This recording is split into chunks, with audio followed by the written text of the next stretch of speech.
करवावहै तेजस्विनावधीतमस्तु मा विद्विषावहै। ॐ शान्ति शान्ति शान्तिः। Hari Om and good evening to all. The topic for the day is spirit of Yajna. See, the term Yajna is translated into English as sacrifice. You will find in Vedanta treatise and Swamiji's commentary also this word is being used as sacrifice, because there is no equivalent word in English for Yajna. Probably this comes closest, but we must understand what the meaning conveys. Not only this, there are various terms that are non-translatables. They have to be understood as they are. We are not going into the details of it, but terms like karma, Brahman, Om, all these things must be used as they are. They must not be understood in their English equivalent of, let's say, God or destiny or anything like that. So similarly, this Yajna is also a word which is non-translatable. It has to be understood as it is. Though there are maybe Indian words equivalent to that in other languages, Yajna is Yajna. So what is Yajna? By the term sacrifice, we understand that one has to bring upon some difficulty to oneself for a particular reason. And the term that is used in Christianity denoting the sacrifices leading to the martyrdom of various people in the initial days when Christianity was being spread has a totally completely different meaning altogether. And that is not what Yajna represents. Here, third and fourth chapter of Gita, Krishna dedicates majority of the portion to this fabulous concept of Yajna. He introduces Yajna in the 9th verse of 3rd chapter, where he says, "O Arjuna, the world is bound by actions other than those actions performed for the sake of Yajna.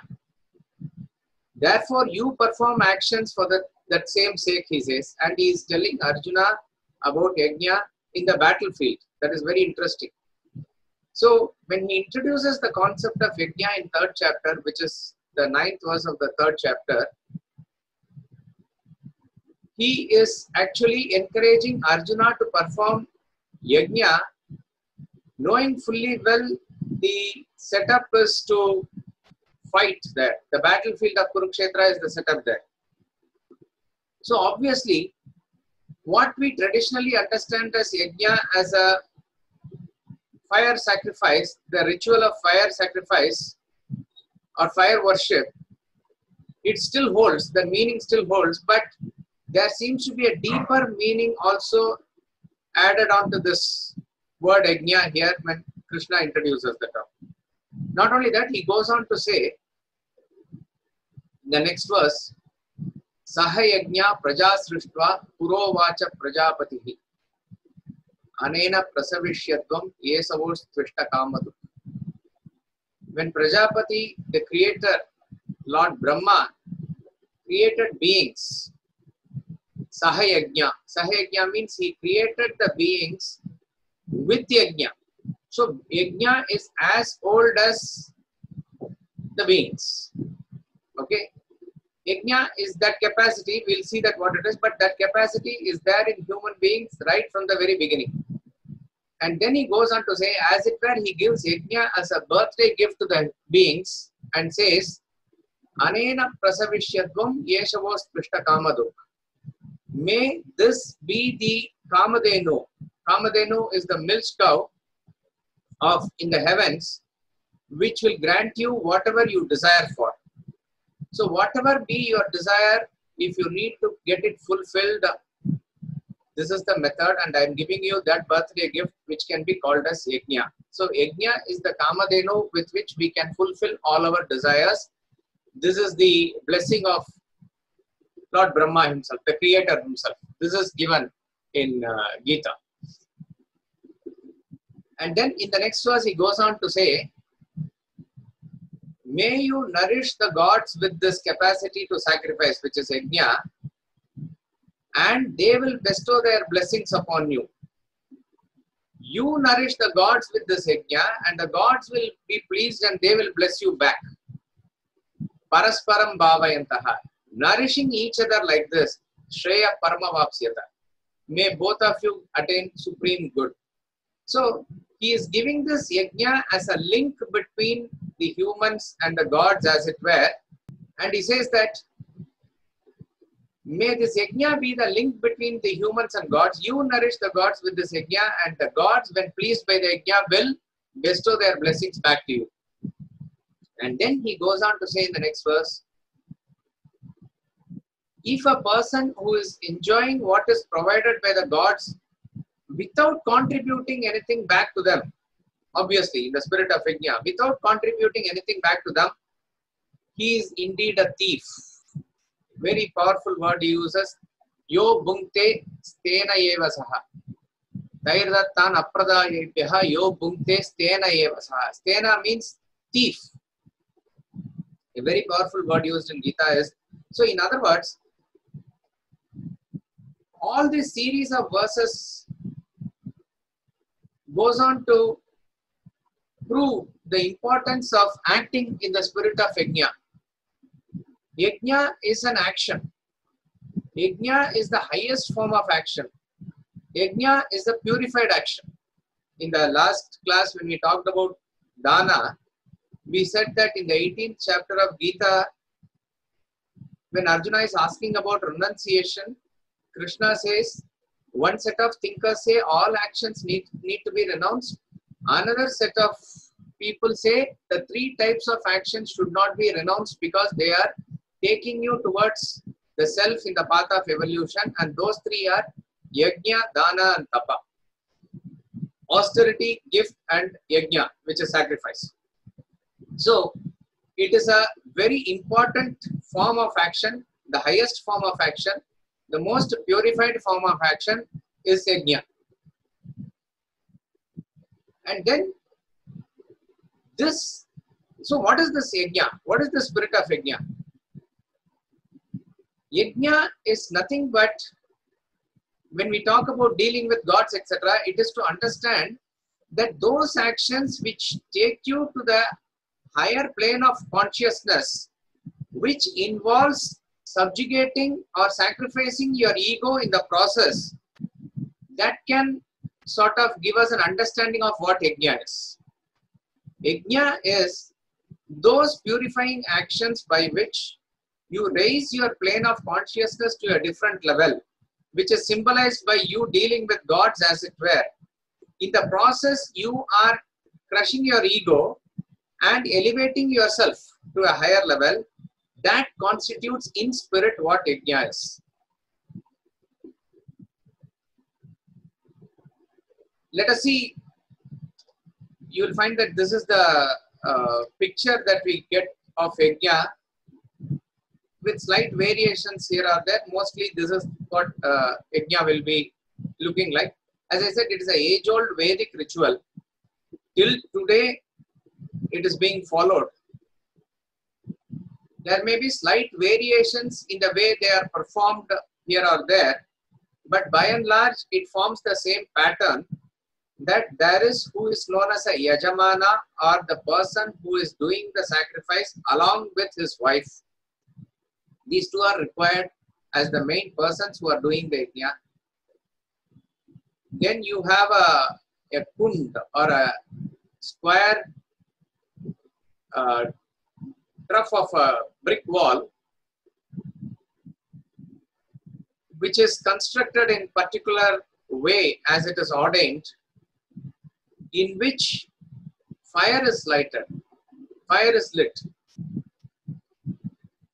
and into that fire the Yajamana or the performer of the sacrifice has to pour oblations, give oblations.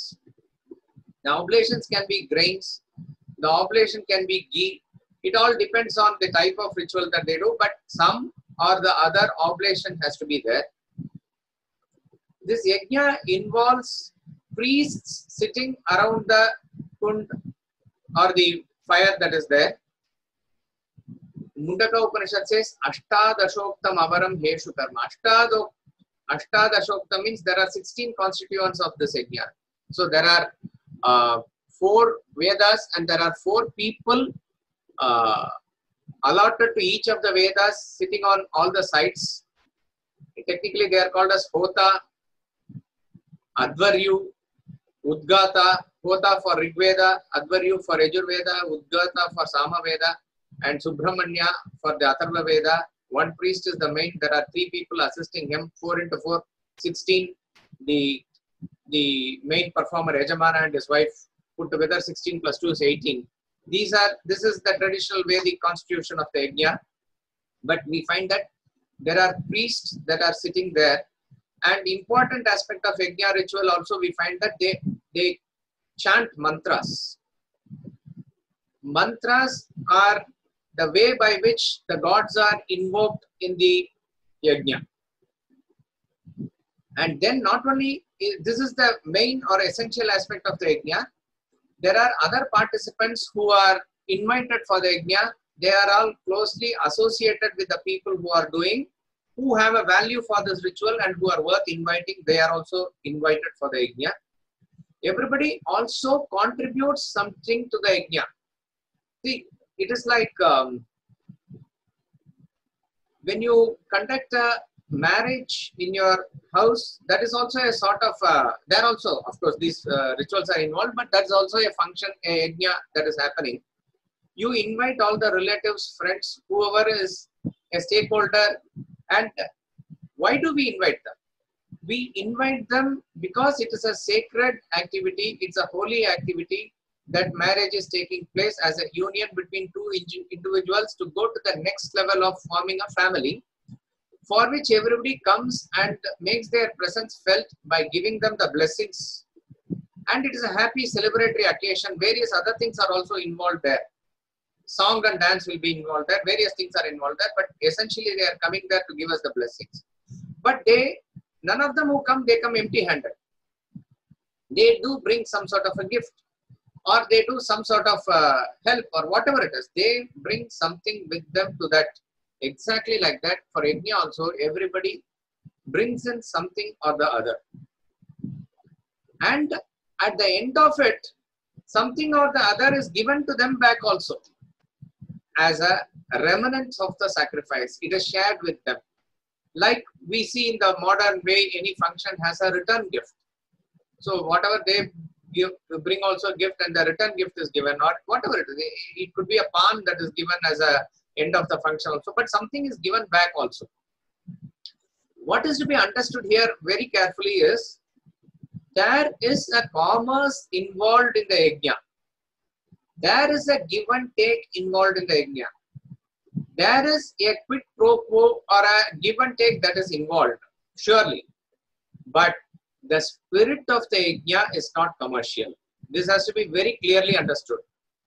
Yajna involves commerce, but commercial spirit is not the spirit of yajna. Yajna spirit is something else. Yajna spirit is to elevate everybody's consciousness to the higher level. In that process, there are certain commerces involved in it, which is inevitable and which is essential also. So everybody brings something also to the yajna. As the mantra is being done and the ahuti is given to the god, everybody walks and finally when the Purna ahuti, they say when the culmination happens, all are also asked to take certain grains or certain portion of the fuel that is added into the fire. That ahuti, they are also thinking of the god. They come in a circumambulating way, which is called as pradakshina, in a clockwise direction. They offer that into the fire, and main aspect of the yajna is that when the offering happens, the shooting up of the fire is there. The shooting up of the fire is taken as the blessing, so they worship the fire god and they proceed along. Even today, even as these things might be done without understanding the meaning also, it doesn't matter. Still, I would say we should continue with the rituals, what we may call as mechanical rituals. Even today, as people are standing in the queue to come around the fire and offer whatever they have to offer also, they may still talk or gossip among themselves about politics or movie or sports or stock market or anything. But when the actual offering comes, that time comes, for a moment they stop, they put it and they close their eyes, pray, and then they continue along the way. So there is a deep connection involved when it is exactly the same thing like how we stand in a queue for the darshan in the temple, the Tirupati Balaji or Vaishno Devi or any temple that you stand. Not that everybody is extremely focused on the thought of God even as they are standing in the queue, because it may take hours together. They may do various other talkings, various other thoughts may come along the way.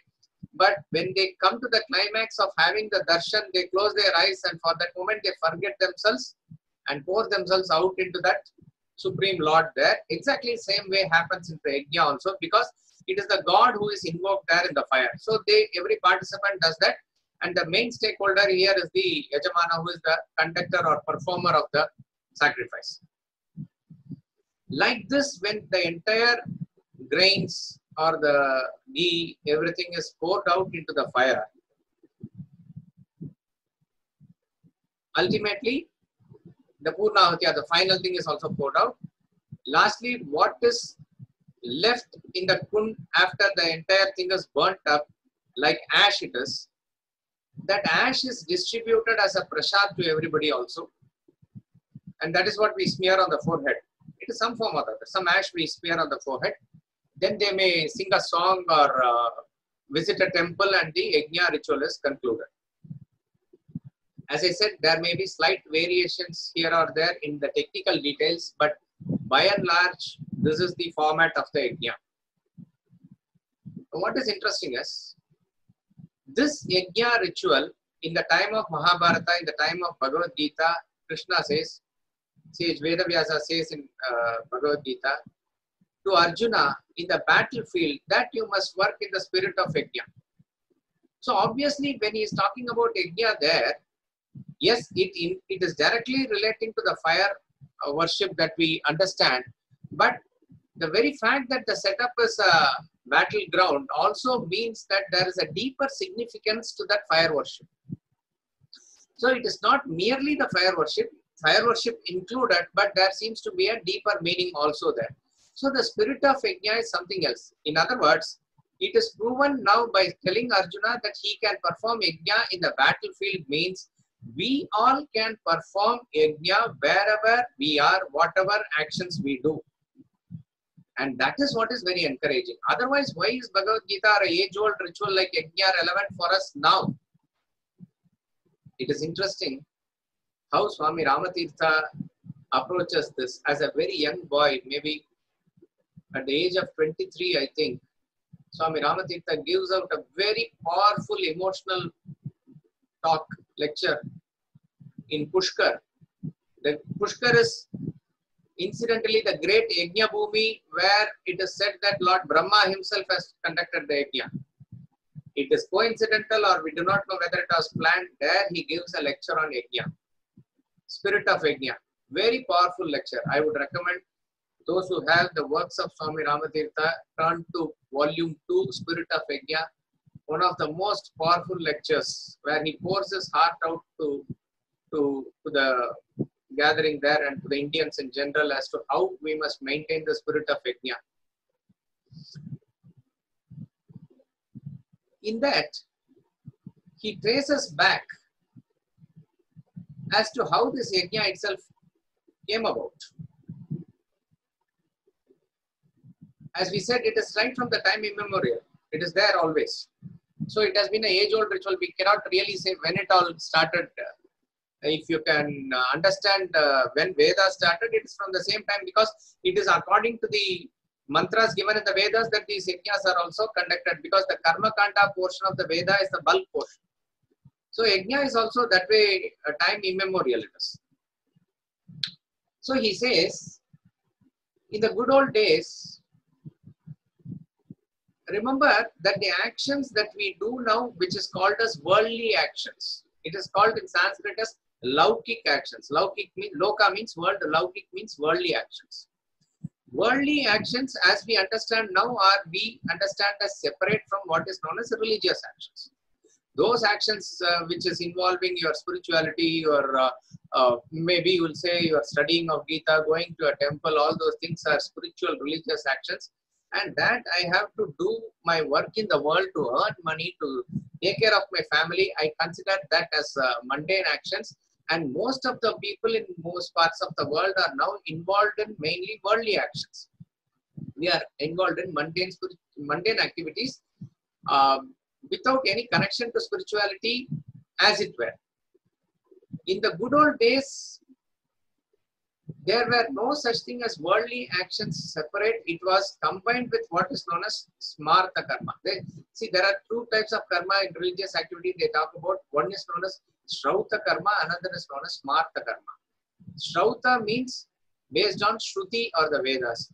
Smarta means based on Smriti or those Smritis which are interpretations of the Vedas given to us in later date by rishis for the help of people at that particular point of time. So the Smarta karma included worldly activities also. It is not that in the good old days people were not doing their worldly activities or not taking care of their family, or they were not involved in wealth creation or anything like that. Everything was done, but separately as a worldly action, segregated from the spiritual actions, was not considered at all. And what brought about this change? He says it is the war of Mahabharata when it was fought, and maybe we can say a period of 5,000 years back or so. It changed the structure of the society in a different way altogether, where people became more materialistic in nature, and the life revolved around first their sustenance in terms of their worldly things. And then they were also doing the other rituals, but this took precedence. And from that, he says, there is a different direction in the attitude of people also as they approached karma. So then there is spiritual actions and worldly actions also. But much prior to that, much before that, people were very well content as far as their worldly needs are concerned. What are the basic essential needs for us? You can think in terms of roti, kapda, makan is the main thing. Roti is the food, kapda is the cloth, makan is the place that you see. These are basic requirements for anybody for that matter. All other things are based on this one. You need food to sustain yourself. You need clothes to cover yourself up. You need a shelter where you can be slightly secure, that's all. Imagine if people were ready to eat whatever is provided by nature in abundance directly. It could be fruits, it could be whatever it is providing.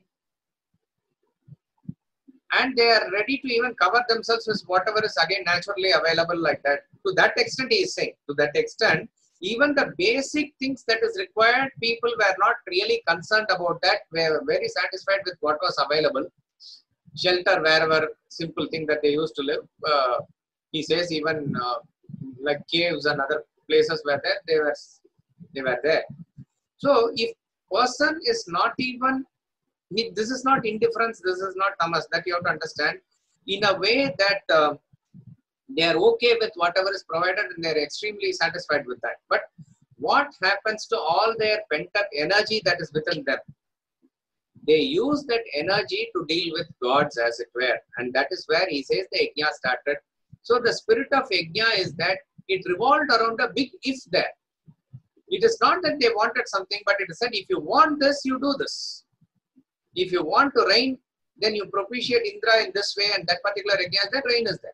If you want progeny, this is the way to you get it. That is why Gita says it is a birthday gift for you. You want to anything to fulfill your desire, there is a method to it. There is a way to it. There is a technology that is associated with this, and this technology used your mind and intellect. It used the other aspects of the world in supplement of that. So it's a technology, there's a technique that is given by which you can directly deal with the powers that are there and you can get it fulfilled. It's very interesting. So they were doing it that way. Therefore, he says, Yajna was revolving around a big if. If you want that, you do that. It's not compulsory. It is optional upon you, as it were. But after, as we discussed about the change of the structure of the society post the Mahabharata war, it was no more an option and it did not revolve around a if. It was that I want it and therefore I'll do this. I want wealth and I have to do this. So the spirit becomes more of wanting, more of commercialization happened, and still it is a technique that can be used to fulfill it. That's how it happened. This he is talking about how the way in which Yajna was used. Let us come back to this fire ritual. As we said, priests are chanting mantra. Next time any Yajna happens in your own house or nearby temple, you carefully observe what mantras they are chanting. Any mantra that they can chant, propitiating whichever god for whatever purpose it is. It could be for your new house that you are doing, or a new factory that you are doing, or a marriage that you are doing, or child's first eating of food that you are doing, whatever it is. You can do Yajna, because everything is as far as our life is concerned, everything is a spiritual activity. Therefore, there is a touch of divinity in everything. And they will invoke that particular god with that particular mantra. They will be doing everything. But you carefully note the mantra. Every mantra will be ending with a great swaha. Swaha is where you offer, as it were, into that fire. And after immediately saying swaha, what they will say is idam na mama. So they say, suppose they offer it to Indra, let us say, they will say Indraya swaha. Indraya swaha means I am offering it to Indra. Immediately they will say Indraya, idam na mama. Idam na mama means it is not for me. Vishnave swaha. It is for Vishnu.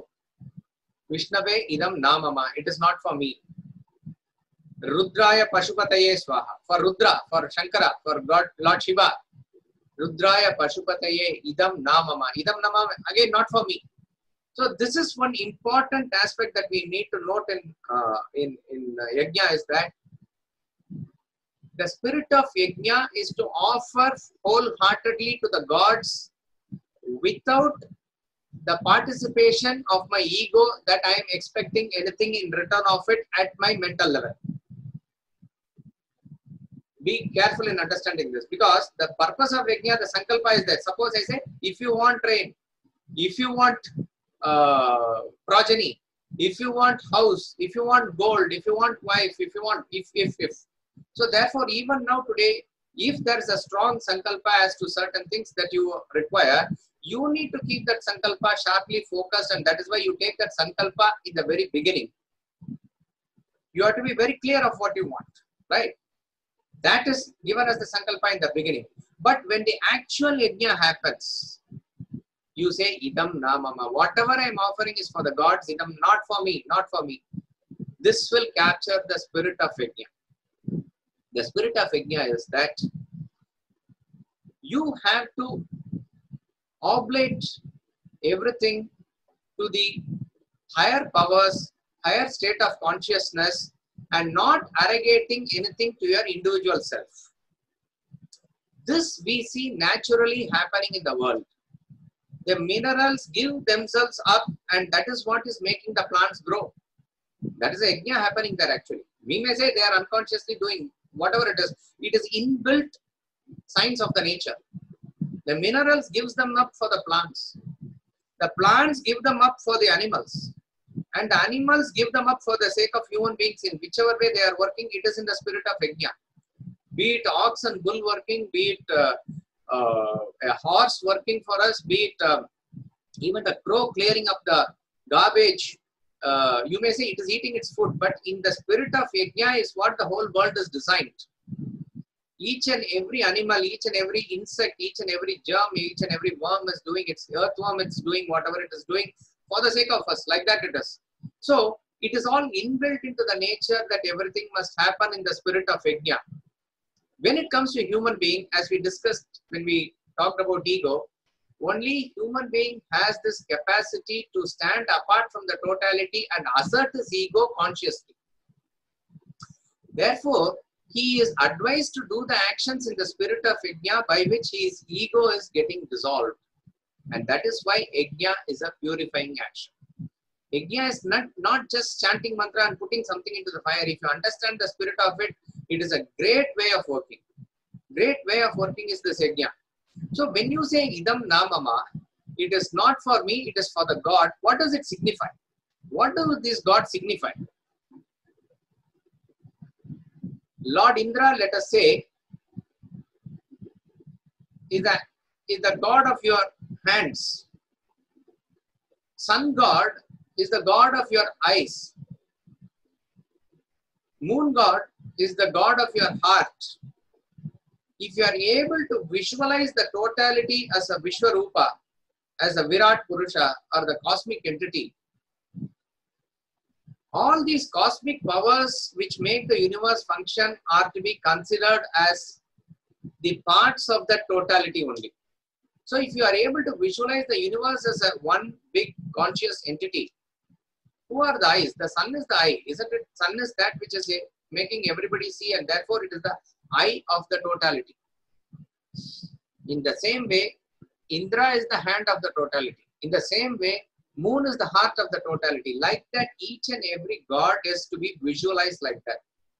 They are not separate from that supreme reality which is Brahman. The Angi or the entity is that supreme reality which manifests itself as these various powers. So what is this individual doing? This individual as a human being who has a separate ego of himself, that I stand separate from the totality, Yajna is merging that individuality into the totality through the process of oblating. This is the spirit of Yajna. Therefore, if you are offering to Indra, you are saying my hand which is working for me and considering only for myself, I offer it to that universal hand which is Indra, by which let it be of use to the totality. So you are sacrificing your selfishness, you are sacrificing your ego, and you are opening up to totality. The same action that you may do, whether you do in a factory, whether you do in an office, whether you do work in the kitchen, when you are invoking the spirit of Yajna, the same action becomes a purified action like this. If you are extending your eye to the total eye, then you are doing sacrifice. When you extend your mind to the cosmic mind, then you are doing sacrifice. So Yajna is nothing but a way by which our individuality is dissolved into the totality. That conscious practice, when you bring it into your system, by way in which the ritual is given, then you are practicing it.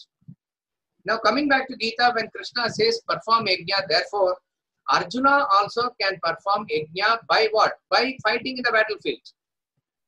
He takes a personal stance in the beginning of the battle that it is my grandfather and my guru and my cousins, and how will I kill them? He looks at it from a totally personal angle. That is why there is an emotional collapse that is happening.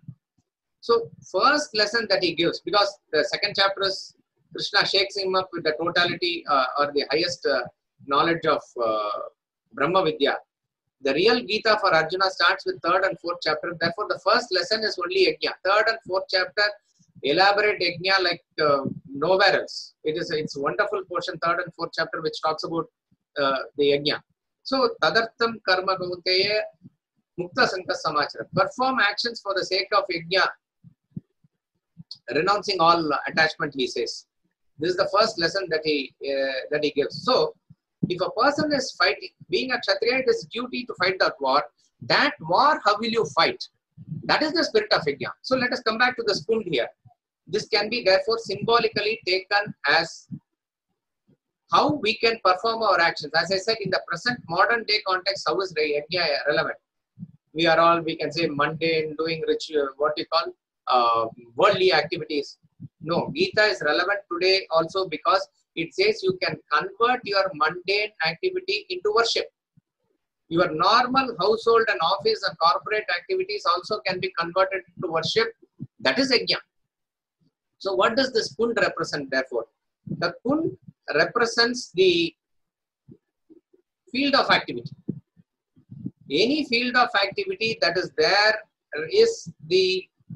is represented by the kund or the square trough of brick walls, which is the main aspect of the Yajna.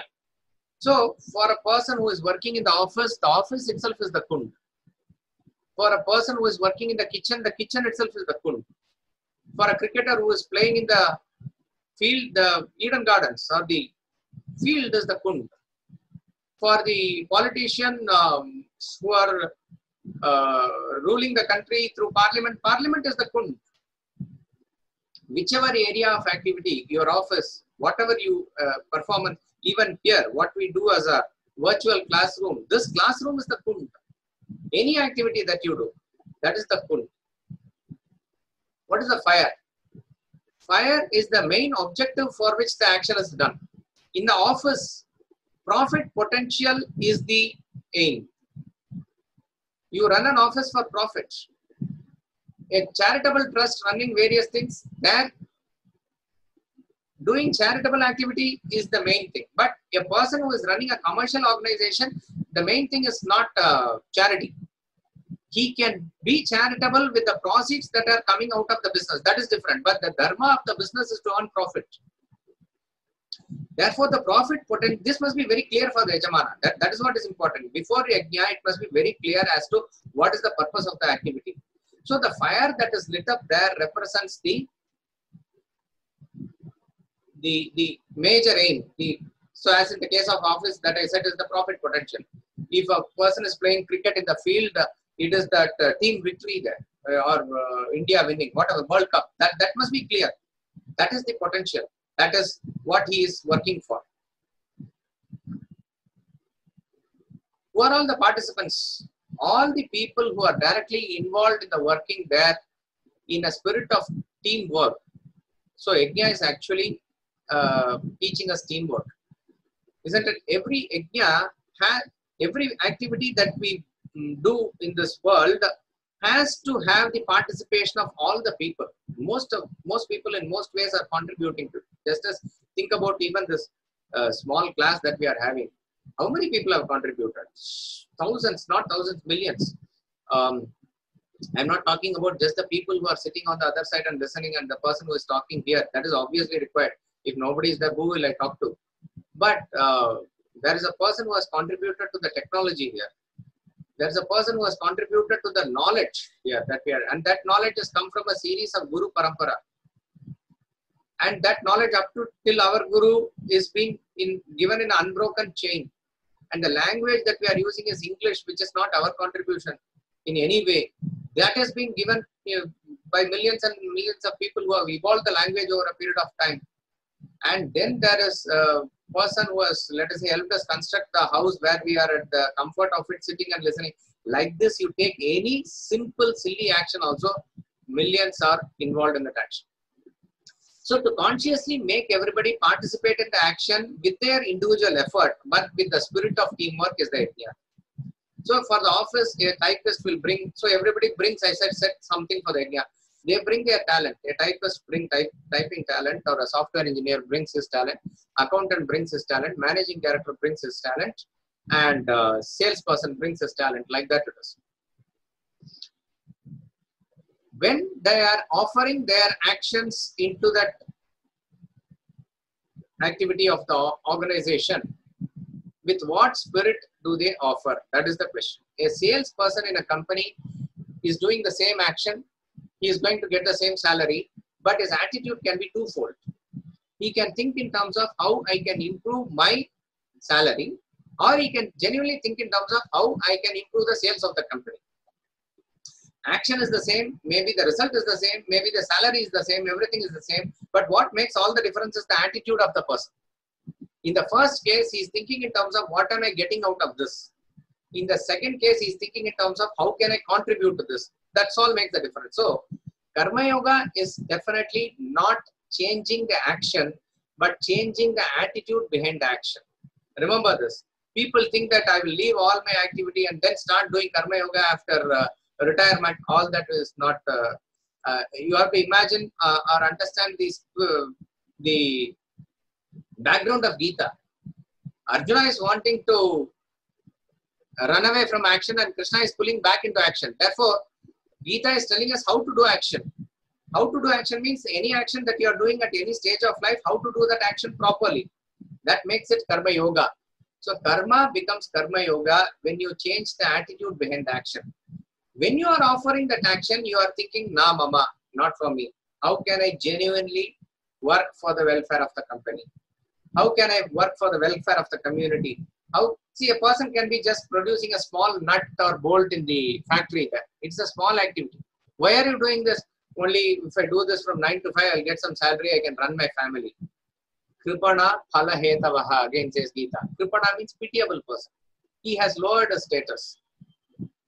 If a person says that he has to work from 9 to 5 just to earn some money to run his family, he says, you are actually lowering your status. You are not living up to your own prestige or dignity. Animals are doing that without working like that. They are also taking care of their family. With all the education that we do, and we join an office and we work non-stop from morning till evening, only to say that we take care of the family like this, you can say that, and it's not wrong, but it is not up to your potential. You are not performing the actions in the right way. Rather, you can perform it in a much, much better way. He thinks in terms of this, his contribution to the his own factory or his own company being number one in India or whatever it is, that is a different thing. Or he thinks in terms of that product that he does is going to be useful in a great machinery, a great equipment in building a great building, or building a train, whatever it is. He is visualizing his action as a contribution for a great development. That is Yajna. So Yajna is to convert that same activity into a different level altogether. What happens then?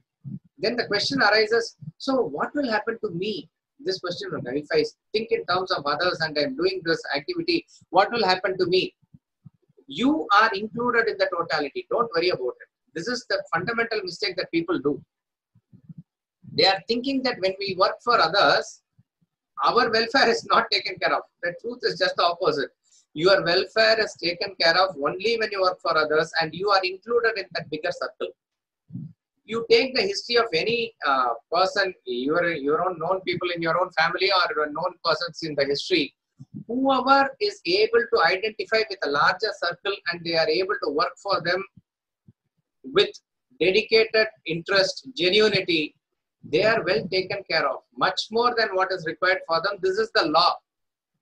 The law is that you work for the higher, lower is taken care of. But the spirit of them is not that they work for that. That is where the slight difference is. People who even sacrifice their lives for the sake of nation, what an elevated status that they are. They are still living amongst us. They will never ever be forgotten. They will never ever, in fact, they have made themselves as ahuti or offering into the fire of what is known as the nation.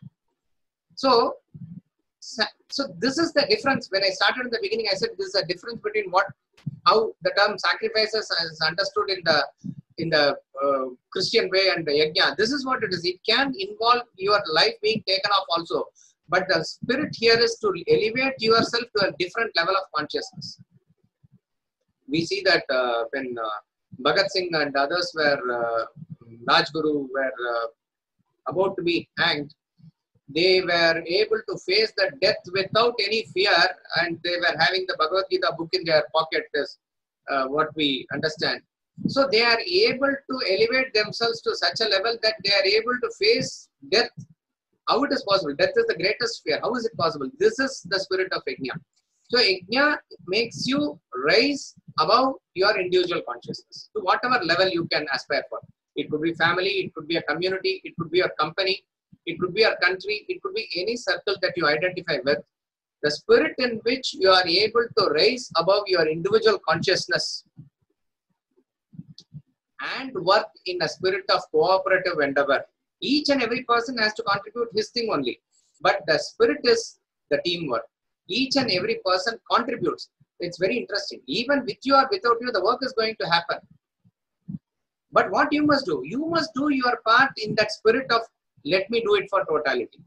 The episode of Lord Krishna lifting up the Govardhan mountain in a way symbolizes this.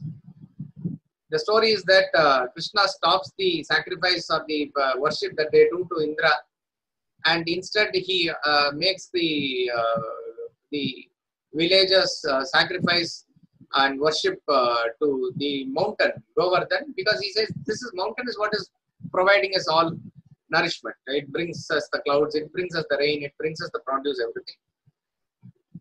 They having that simple mind and full faith in Krishna, they do it, and Indra is angry. Indra orders that the entire clouds should burst and rain should happen, and for 7 days non-stop the entire rain is pouring there only, and everybody take refuge under Krishna, and he says Govardhana mountain whom we have worshipped must protect us, and therefore he lifts the mountain and everybody takes shelter there.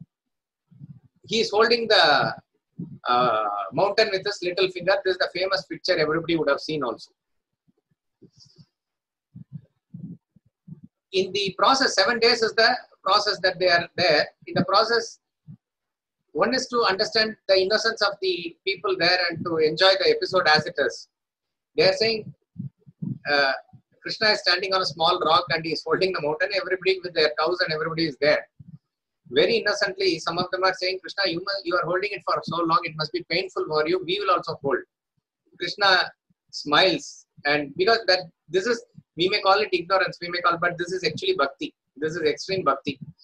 He appreciates it and he encourages also. He says, oh, you are cowherds, you have your staff. You also hold the mountain along with me. It's okay, he says. So they also do that. What does this episode signify? The entire mountain is getting held up by the strength of Krishna, as it were, right? It is his power that is holding the mountain. Yet he encourages everybody to hold their staff and say, you also do it. You also hold it. It is not because of their staff or their strength that 1 inch of that mountain is also holding. In other words, if Krishna were to release his power by even 0.0001%, the whole mountain will collapse on them. Okay, the entire thing is upon his strength only. But everybody is encouraged to do this as though they are holding it. This is the spirit of Yajna. Even with you or without you, the whole thing is set in motion. It will function. That is why in the culmination of that series of verses in 3rd chapter, he says, after he says about that you are a thief, then he talks about how Brahman stands in the fulcrum of Yajna. He gives the agricultural metaphor. We don't have time to go into that, but I'm saying very beautiful portion. Then he says, Evam pravartitam chakram nanu vartayati haya. Like this, if a person who does not fit into the motion, into the chakram, into the wheel that is set in motion, the wheel that is set in motion as to how Brahman becomes individual and individual becomes Brahman and the whole universe is functioning based on Yajna. If somebody is not able to fit into that motion, he says, Aghayur Indriyaramaha Mogam Partasa Jivati. He is wasting his time. Mogam, in vain. His life is in total waste. He is wasting his time. So, with or without you, the chakra is running. With or without you, the orchestra is going to function. You play your part in the orchestra in tune with the total music there. That's all it is. So, the spirit of Yajna is to align yourself into that totality. Last time we said in charity, there are different types of giving that is there. So that elevates us again into the spirit of Yajna here. Chapter 4 verse 28 talks about, we have a Gita class and this is the verse we stopped. It's one of the best portions of Gita. 12 Yajnas are being discussed there.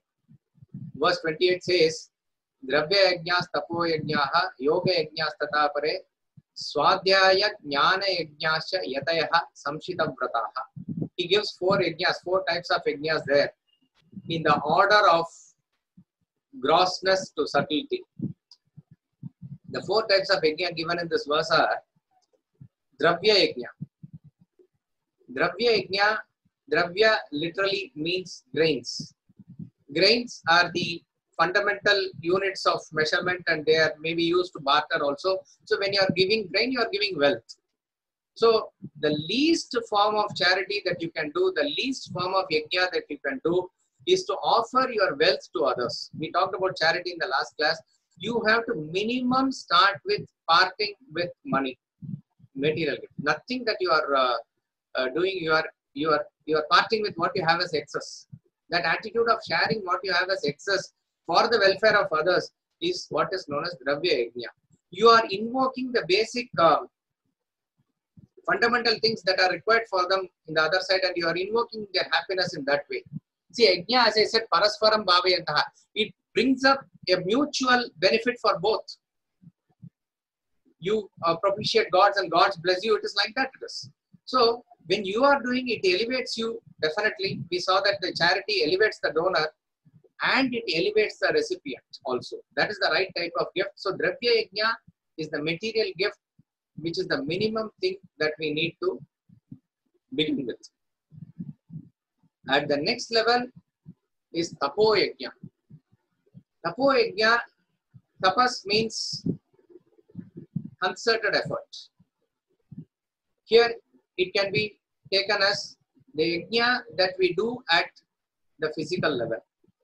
To do your donation is one thing, to do your material charity is one thing, but to do something, giving your time and energy is at a higher level.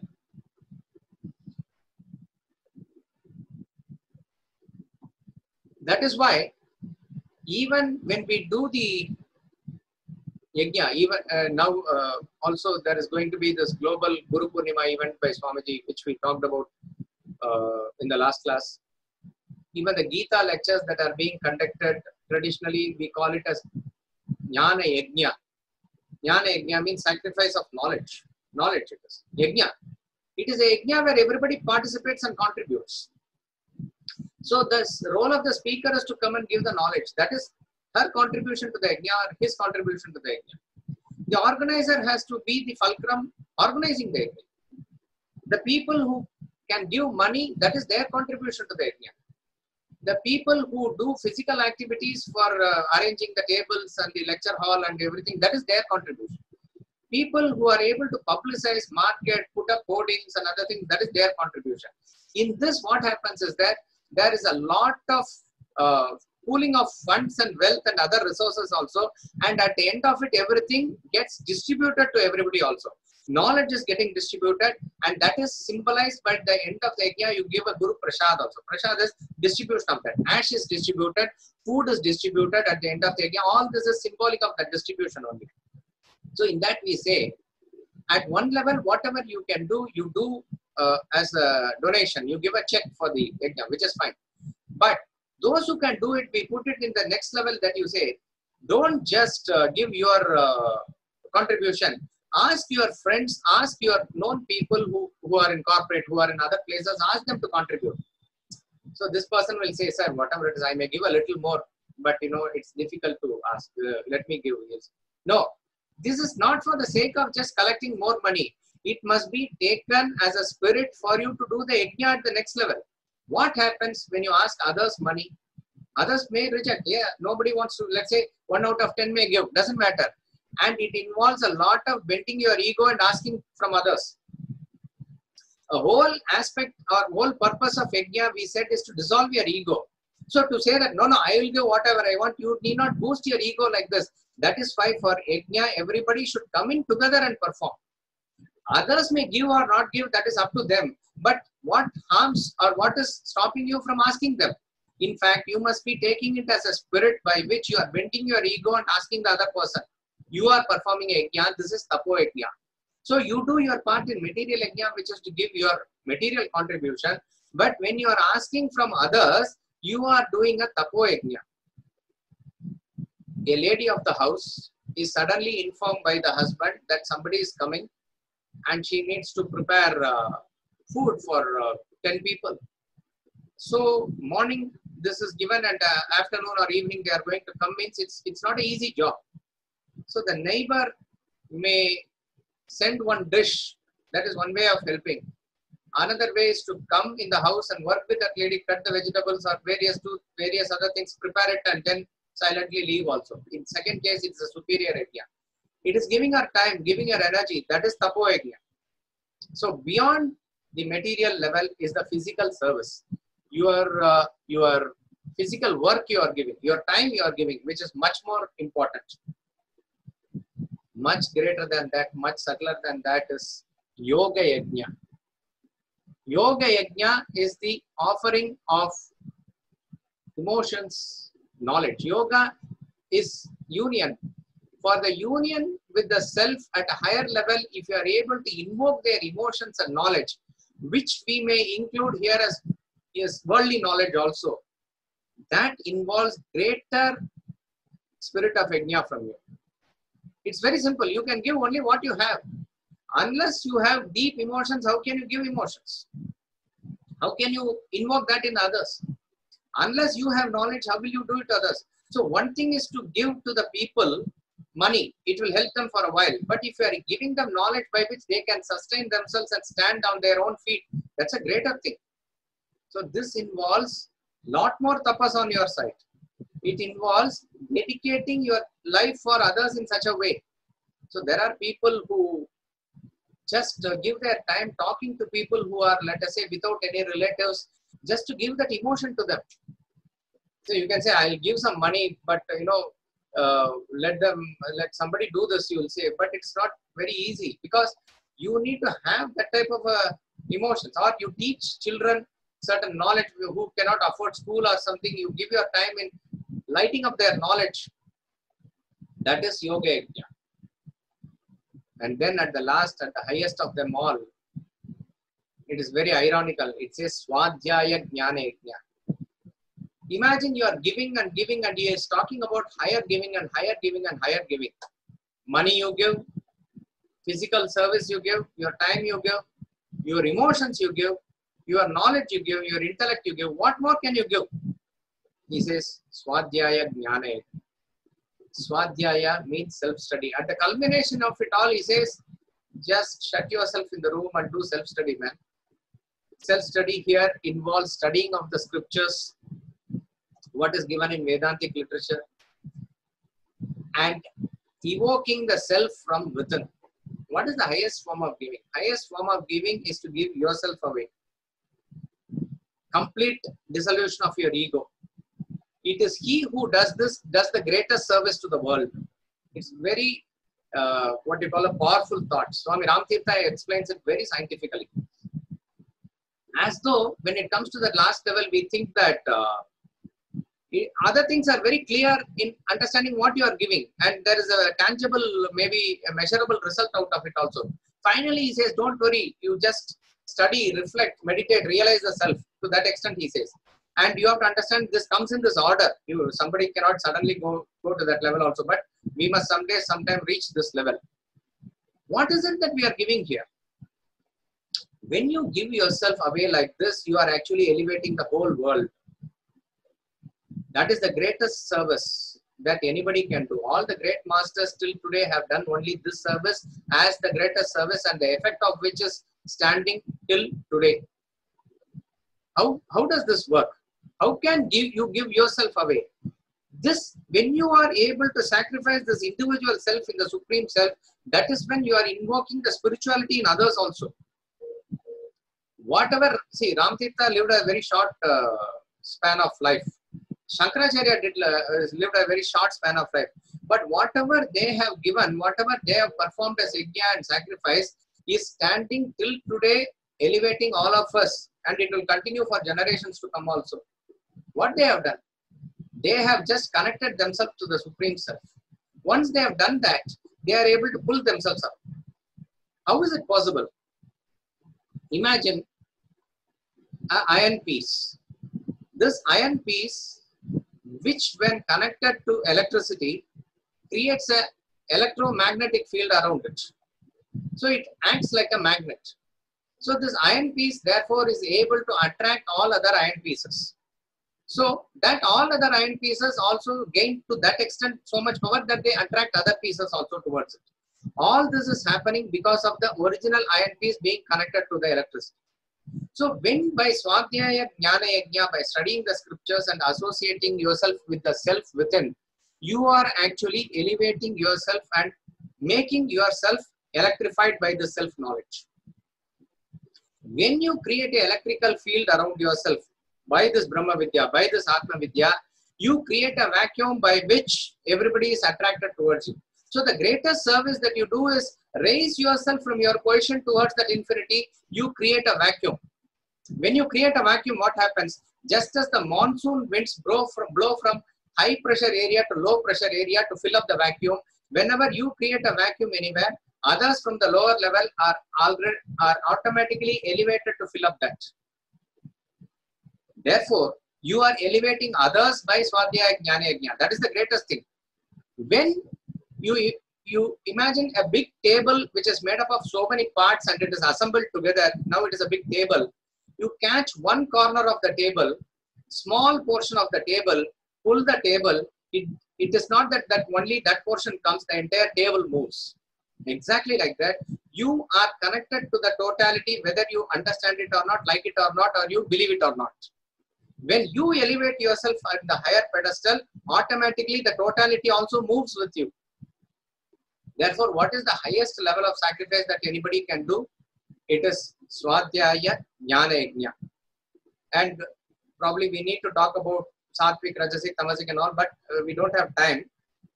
We will take it up in some future class whenever we get a chance. But before we conclude and take up questions, I will remind you of this only, that whatever an event that is coming of Swamiji's Guru Purnima event or anything, any event for that matter, we have to approach it with that spirit of Yajna only.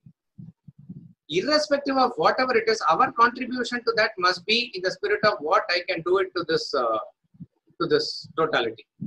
When you are able to do it in the spirit of cooperative endeavor, you are performing Yajna. As I said, what activity you do does not matter, but in what spirit you do, with what attitude you do, that becomes a Yajna.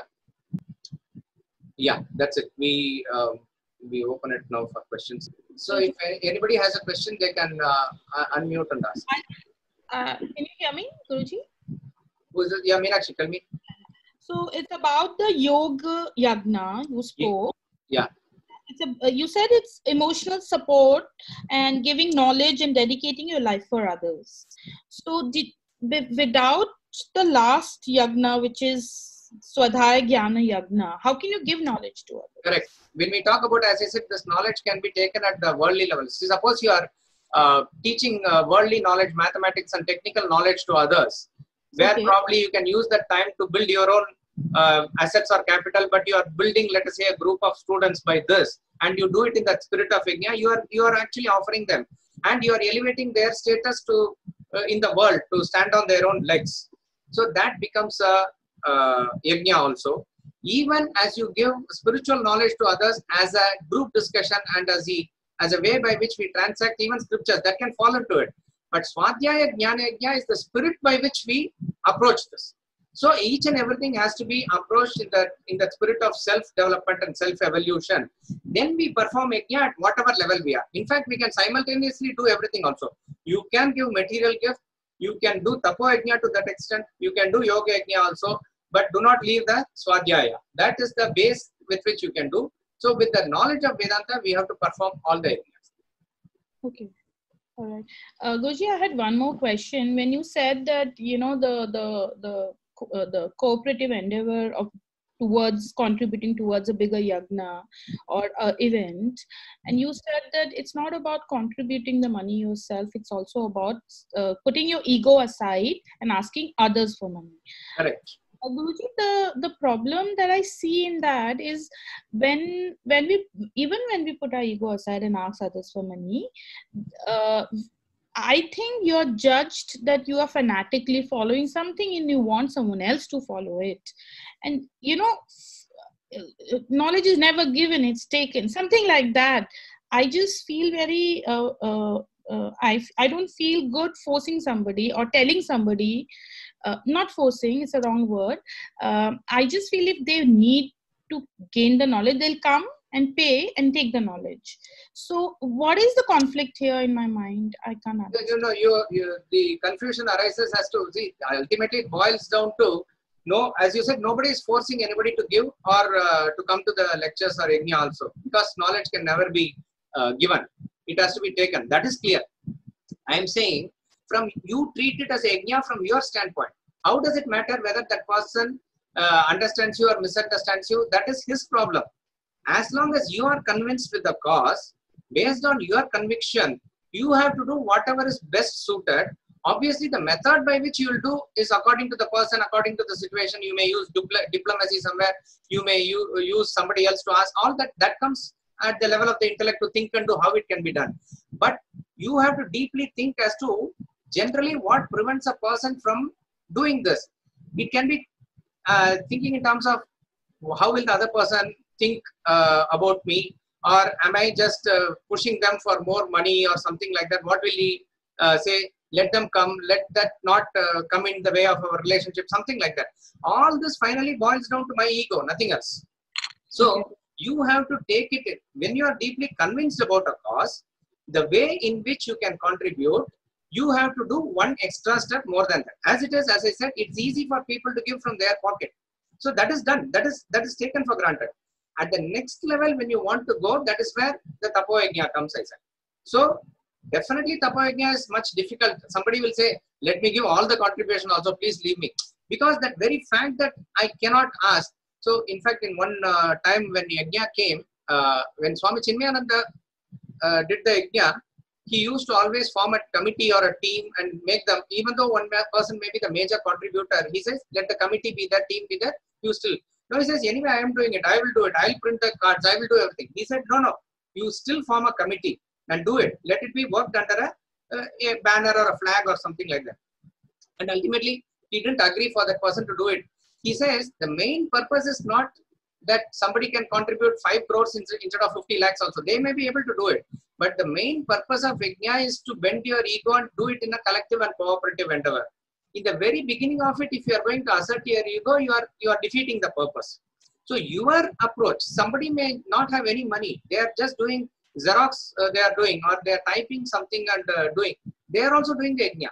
So in whichever way, whatever way you can contribute, think about the next level and you attempt to it. Your attempt is important. As I said, what will come out of it, whether that person gives or not gives, that is all not in our hands. Results is not in our hands.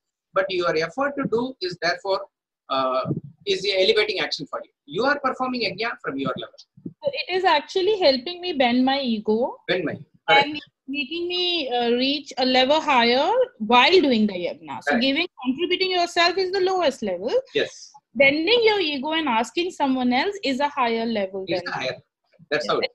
Whatever reason one give to the mind, it is about ego. I mean, it is about ego. Finally, that's why Yajna is that which purifies ego, or it makes you transcend the ego. That is the most best form of action. Thank you so much. Ramesh, I had a question. Who's the Bashar? But Ramesh, you mentioned the word Yajamana. Yeah. So that's the person who is conducting the Yajna. Correct. Right. So when an individual is working, let's say in a company, who will be considered Yajamana? The chairman of the company is the Yajamana as far as that corporation is concerned. Like that. Okay. Who is the main person who is initiating that, who is grossly responsible for it? That is, kindly mute yourself. Yeah. So that person is the Yajamana here. So like that, in every Yajna, there is a person who is majorly initiating that, So that person is the Yajamana.